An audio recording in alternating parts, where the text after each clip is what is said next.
Capítulo 16. Roy sabía que Aine estaba despierta desde hacía horas, pero al regresar del río, y después de dejar los cubos junto al barril, se puso a ayudar a Ackerman a preparar los caballos para la partida. Se sorprendió al saber que Hux también se marcharía con él, aunque a decir verdad, podía comprenderlo, e incluso en su interior lo agradeció. Hux era muy bonita, joven, de complexión delgada y no demasiado alta. Sus grandes ojos verdes, bajo el desfilado flequillo castaño, eran como dos esmeraldas que robaban el protagonismo a cualquier otro rasgo de su rostro. Aunque después de haber probado sus labios, no sabía decidir cuál de ellos era más bello. Siempre se había jactado de su facilidad para seducir a las mujeres. Para él eran, sencillamente, las más hermosas criaturas del universo.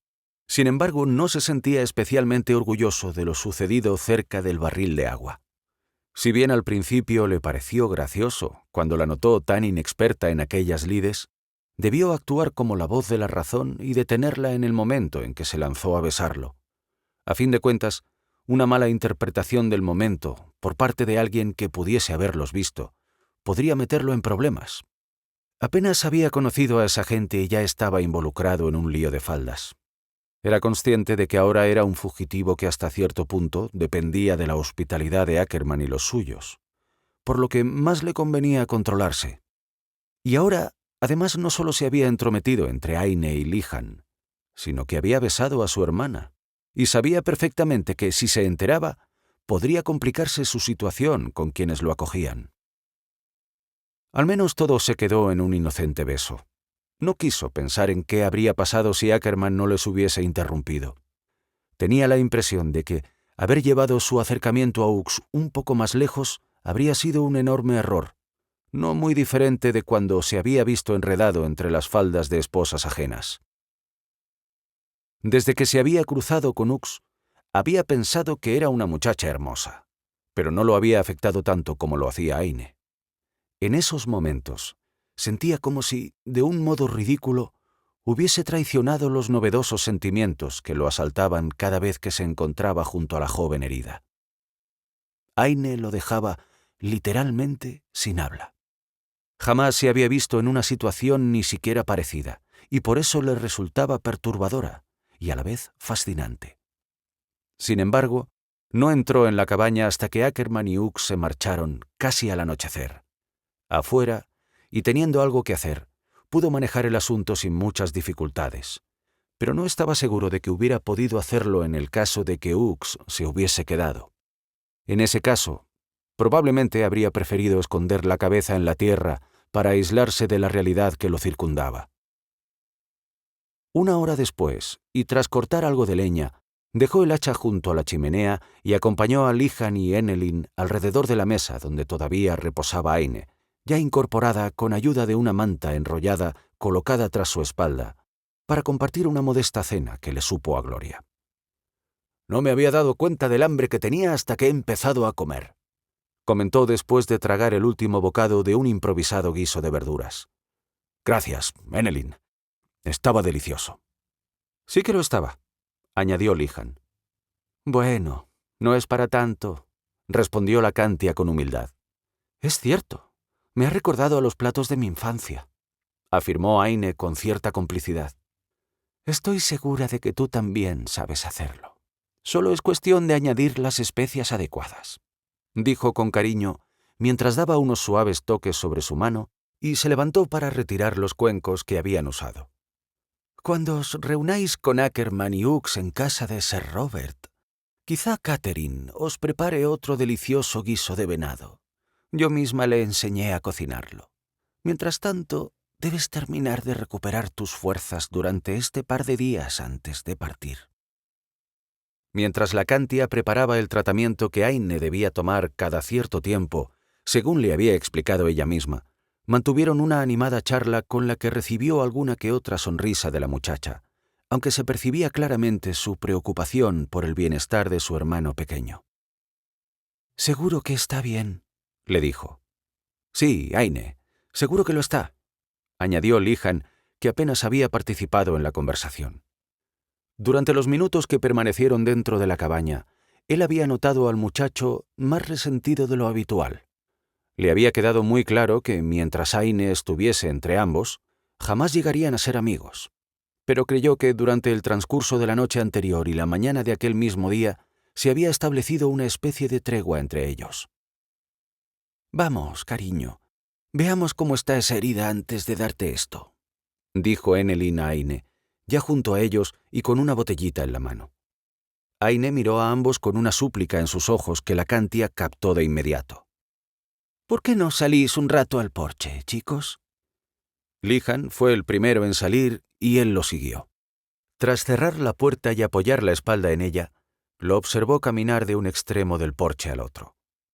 El muchacho estaba muy inquieto, tanto que incluso estuvo tentado a detenerlo y preguntarle acerca de su preocupación, aunque prefirió mantenerse en silencio. Cabía la posibilidad de que supiera algo de su escarceo con Ux y lo culpara directamente por su marcha, o quizá solo manifestaba la angustia que le producía ver a Aine en aquel estado. También podía ser una mezcla de todo lo anterior. En cualquier caso, lo más inteligente era continuar callado, incluso cuando notó que le lanzaba alguna que otra mirada más bien temeraria. «Ya podéis pasar», se oyó a Enelin desde el interior de la cabaña.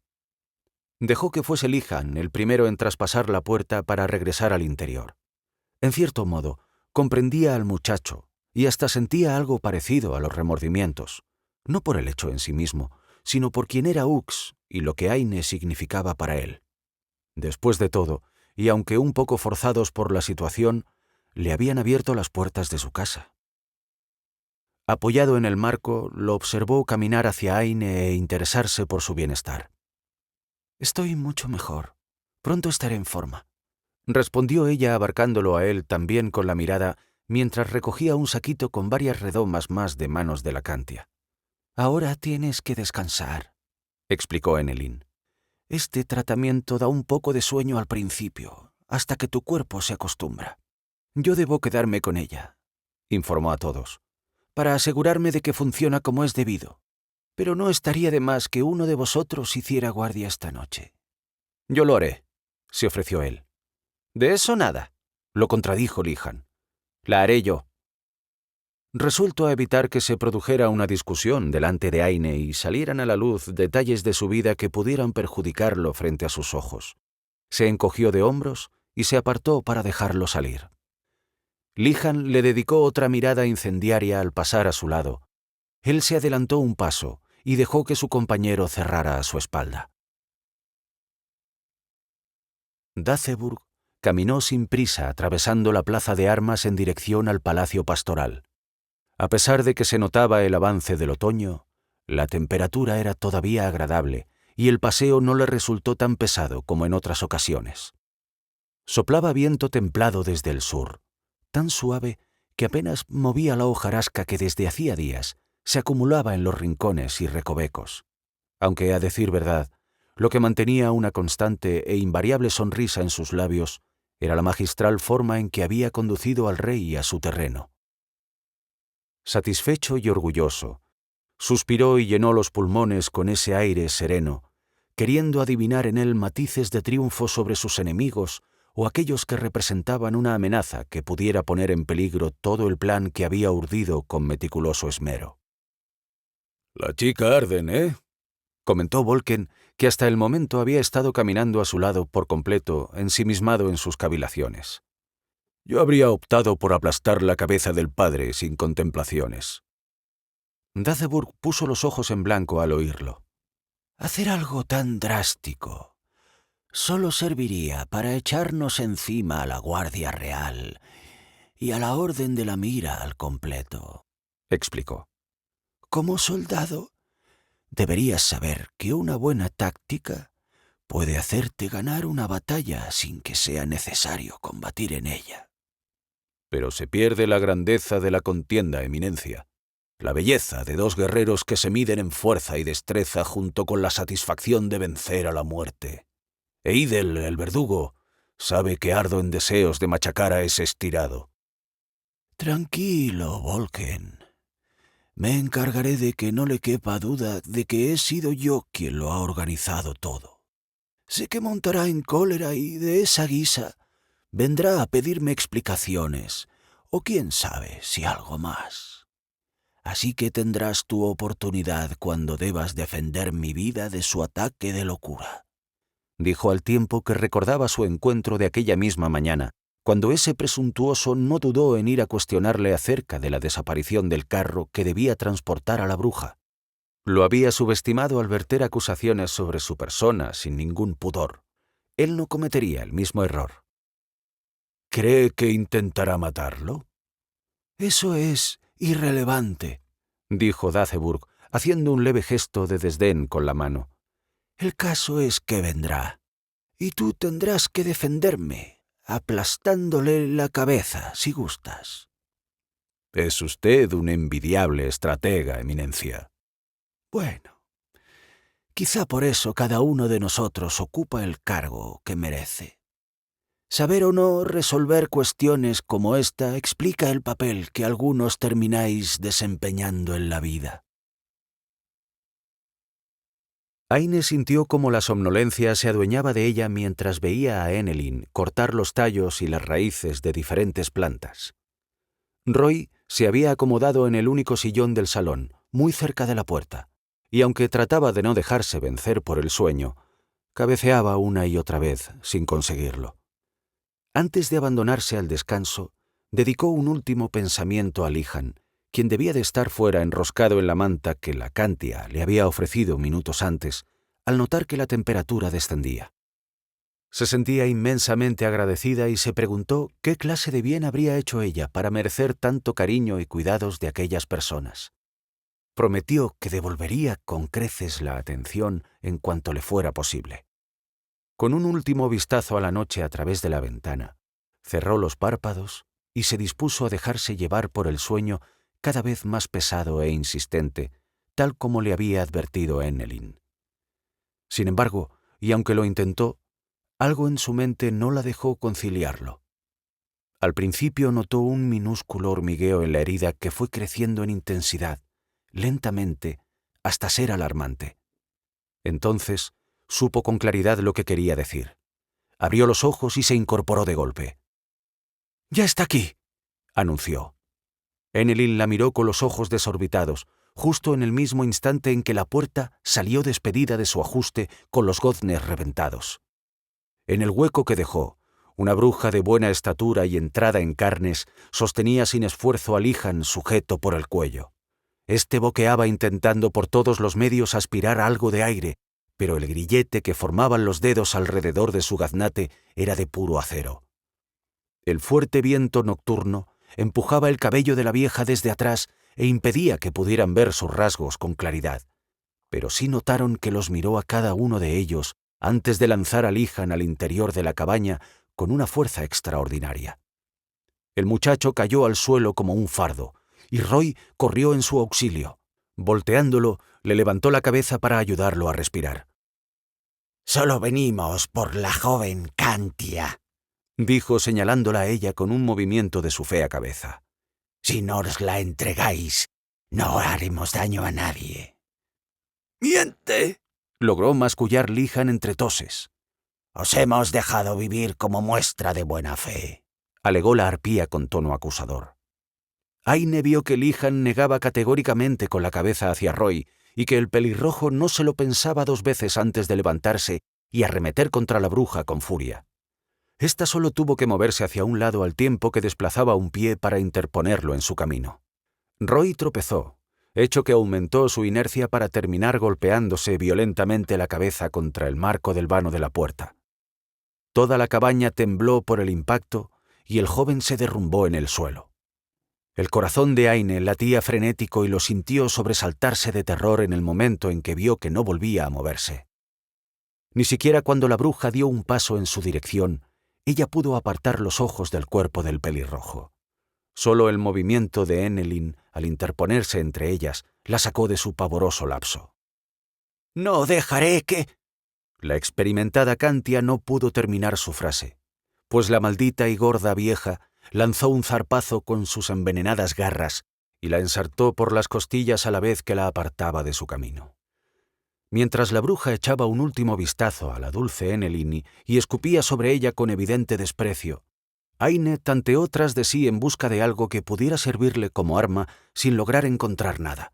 Echó un vistazo a la esquina opuesta donde descansaba un arco y algunas flechas. Si pudiera llegar hasta allí. Podéis salir de aquí por las buenas o por las malas, pero por exa que vendréis con nos, le advirtió la arpía cuando puso de nuevo su atención sobre ella. Tendrás que matarme, espetó ella con todo el odio que sentía hacia aquellas bestias.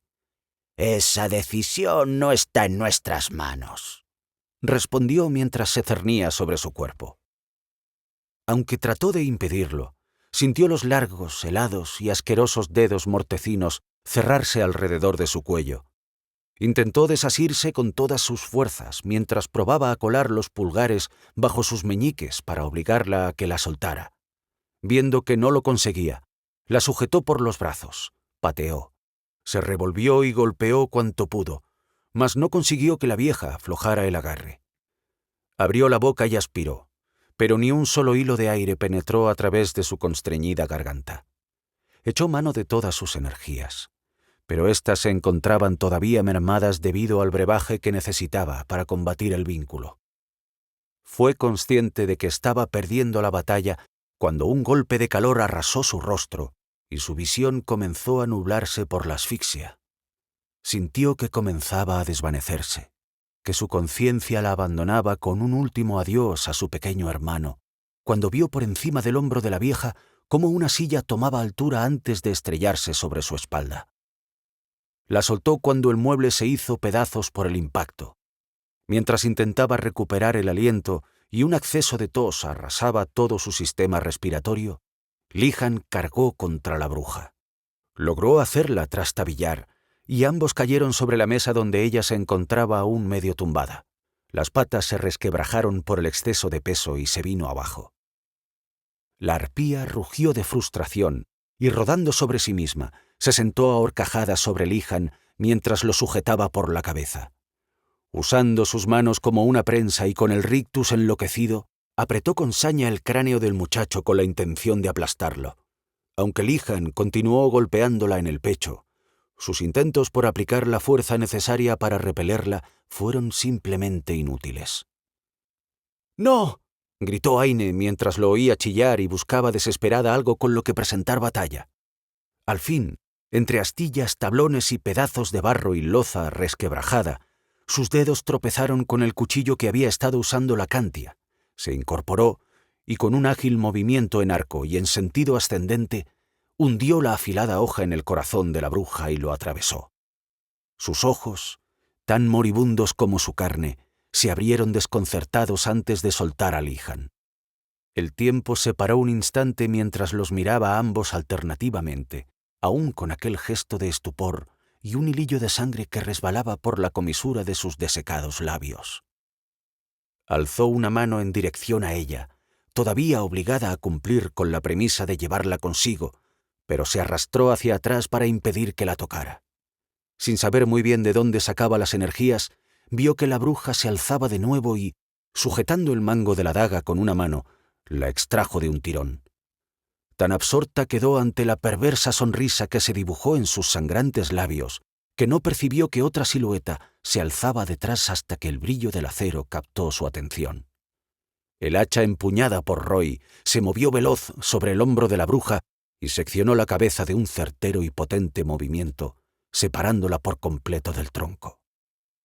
La testa cayó al suelo y rodó hasta detenerse junto a uno de sus pies. Atónita, comprobó que aún gesticulaba y maldecía en su lengua antigua. Enelin hizo una señal a Roy y éste se agachó para cogerla por la blanquecina pelambrera antes de, sin más ceremonias, lanzarla al fuego de la chimenea. Tras contemplar cómo empezaba a consumirse, dejó el hacha a un lado y se giró para ofrecerle una mano y ayudarla a levantarse. Antes de aceptarla, echó un vistazo a Lihan, que comenzaba a recobrarse lentamente. «Debéis marchar de inmediato», les advirtió Enelin. «No podéis permanecer más tiempo aquí. Si ésta os ha encontrado, vendrán más». «No, querido», Rechazó la ayuda de Roy cuando se dirigió a ella. «Es tarde para mí», añadió apartando la mano que mantenía sobre sus costillas para mostrarle la desagradable y profunda herida. Aine se arrodilló a su lado y se aferró a ella. «Enelin». El nombre de la mujer que con tanto esmero y cariño la había cuidado quedó suspendido en sus labios y sintió que los ojos se le llenaban de lágrimas. «Yo podría intentar ayudarte igual que tú has hecho conmigo». «No sé si podrías, princesa», dijo la anciana, usando el mismo apelativo que empleaba su madre. «Sin el vínculo, mi herida no se curará con la misma rapidez que la tuya, y en el improbable caso de que pudieras, te llevaría demasiado tiempo, tiempo que no puedes perder». La abrazó y depositó un beso sobre su mejilla ya húmeda por el llanto. Después, alargó un brazo para rodear los hombros de un afectado Lihan, que también se dejó caer junto a ella. «Coged los caballos, también el mío, y marchad a casa de Sir Robert sin demora», le dijo a él. «Al menos allí la orden podrá proteger a Aine». «Podemos hacer algo para llevarla a usted también», ofreció Roy. «Podría llevarla conmigo o cargarla, como hice con Aine». «Solo os retrasaría y en unas horas, quizá un día, estaré muerta. Además, ya he vivido mucho, más de lo recomendable». Sonrió con tristeza mientras tomaba a Aine por el mentón para mirarla a los ojos. «Pero me iré tranquila, pues al menos he tenido la oportunidad de conocerte». Aine era incapaz de moverse. No quería abandonar a Enelin, pero con un gesto de la mujer, Roy, ya armado de nuevo con el hacha, frunció el ceño y la sujetó por el brazo para forzarla a que se levantara. «Roy, prométeme que la protegerás a toda costa. No puedes dejar que le ocurra nada malo. Ella podría desempeñar un papel más importante que el de cualquiera de nosotros en todo lo que está ocurriendo».